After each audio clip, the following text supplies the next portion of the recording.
This may sound hard to believe, but some of the photography and videography advice on YouTube isn't always helpful. That's ridiculous. Especially when it's centered around gear. Even though I'm addicted to watching camera gear reviews, I have accidentally stumbled across a few channels that show you how to develop your skills as a photographer or videographer. Good composition in photography has always seemed overly complicated to me. It seemed like there were so many rules you had to remember, and if you didn't get your composition just right, you could never be taken seriously as a real photographer.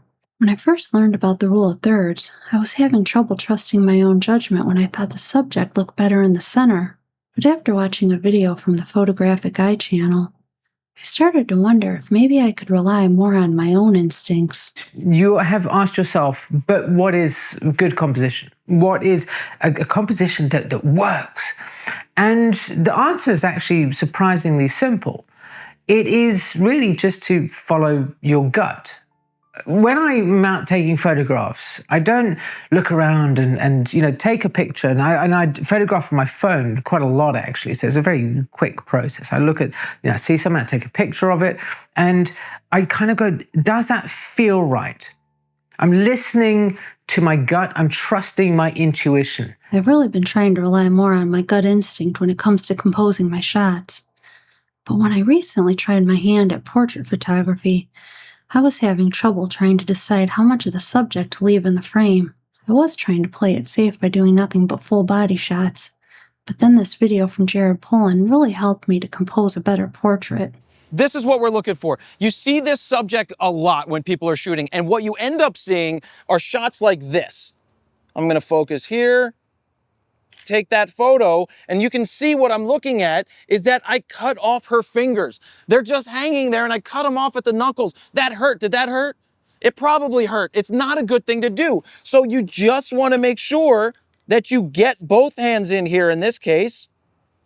Boom. So that looks better. And what I'm looking at through the viewfinder is I'm making sure that when I look through the viewfinder, I'm not chopping off something that doesn't need to be chopped off. I'm looking around the edges of the frame, which is what you want to do when you're shooting pictures. You want to make sure that the fingers are in there. You want to make sure you're not cutting off at awkward places. I have more photos of squirrel toes cropped off than I'd like to admit. Another embarrassing confession is that I had no idea what role color played in composition until I came across this video on color theory from Chelsea Northrup. I had no idea that you could use things like complementary colors to draw your eye to the subject, or how you could use color to affect the mood of a photograph. Another color scheme is complementary, and I bet you've heard of this one already. You see it everywhere. I'm wearing it for this video. I have orange and blue on. My background is orange and blue. Complementary colors are very common. Think of Christmas with green and red. Here, I took out all of the colors in this picture except for purple and yellow, and you can see that now there's more attention being drawn to the door. Now, the composition already did this that I chose. All of the leading lines, see, these are leading lines here, are leading to the door already, like in the previous picture, but now that extra pop of purple really pulls you in. So complementary, the colors are on the opposite side of the color wheel. Learning about color theory has definitely enhanced my enjoyment for photography, but nothing has been more impactful than learning about lighting. Before I knew who Marcus Pix was, I didn't think lighting was important to photography at all. I thought a Sony full-frame sensor didn't even need extra light. But then when I watched his video on how lighting could actually make you look younger, I became invested. All right, this is the lighting setup for a typical YouTuber where they have a softbox off to the side, creating a little bit of a shadow. They have a hair light off on the other side, creating a little bit of rim light here. This works for the typical YouTuber but they're in their 20s and 30s. Bless them. Yeah. Now they like it because it has a shadow, creates a nice soft shadowing effect. But we don't want shadows because it shows the lines here and here, and it really shows your age more. So it works for those typical YouTubers who are in their 20s and 30s, but not for us. So I'm going to change the light. I'm going to add a little bit more soft lighting all around. Now the hair light's okay if you have your hair down, but not if it's up. So I'm going to turn that off for a moment, and I'm going to turn on one more soft light from the other side. So it should be a lot more even, and it should help be a lot more flattering. Beyond my attempts at trying to get a technically perfect shot, I've completely lost sight of one of the most important concepts in photography: storytelling. When I came across this video from the Providence channel, it occurred to me that I could be using my camera to actually convey a message instead of just trying to show off my expertise in how to use a camera. Storytelling is the heartbeat of photography. It's what separates a technically perfect image from one that resonates, connects, and stays with its viewer.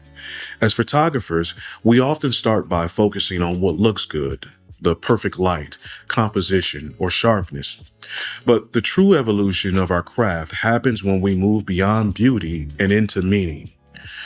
Through the stories we tell, we share more than just images. We share our perspectives, emotions, and experiences. Photography becomes a bridge, a way to connect with others, to inspire thought, and to evoke emotion. Every photograph you create holds the potential to leave a lasting impact, not just for what it shows, but for what it makes others feel. Now when I take a photograph, I've been trying to be more conscious of what kind of story it can tell, and I soon realized that your photograph doesn't have to tell a dramatic story. Even a simple moment of a father and son bonding over feeding the birds at the wetlands is definitely a story worth capturing. Another story worth telling is the expectant motherhood of a squirrel. Some of the best photography advice I've ever received is from Brian James, that Micro Four Thirds guy. When he decided to stop focusing so much on the rules of photography and decided to do it just for the joy of it, it had a major influence on me. What are we using the cameras for? I mean, this is what really has started getting me thinking over the last few days. And this idea of photography without rules, it's a great concept. Absolutely fantastic concept. Let's just go out and take a photograph of what we see. We'll not think about what the rule associated with it is. We'll just take a photograph because, but I like that shot. I just like the subject. I want to capture the subject. I'm not really worried about the context around it because I want the subject. Or maybe it is the context that I'm after, and the subject itself is of less importance to me. It's up to you. And we have all these people who tell us that's right or wrong, or you can or you can't do this. We have that in all aspects of life. But in photography, it seems particularly caustic at times. I watch an awful lot of other channels. I watch an awful lot of blogs, just web-page blogs, of people in photography who say, oh, you can't do that. Or there'll be some video go up, even my own videos that go up, and they show photographs, and people on the comments say, you can't do it, and that was wrong, you did this incorrectly, you shouldn't do this, or you should do that. And why? Who makes them the arbiter on everything which is right and wrong? And I've thought long and hard about it, as I say, and I've realized that some of the best shots I've got photography-wise weren't the ones that I keyed up all properly and I thought about the whole context of things. They're the things which break back a memory. His videos have definitely influenced me to have more fun with my photography, even though some of the camera advice on YouTube can lead you astray, especially advice on what gear to buy. There's definitely some channels out there that are providing a priceless education in photography. If you like this video, give it a like, consider subscribing for more photography-related content from a newbie like me. God bless.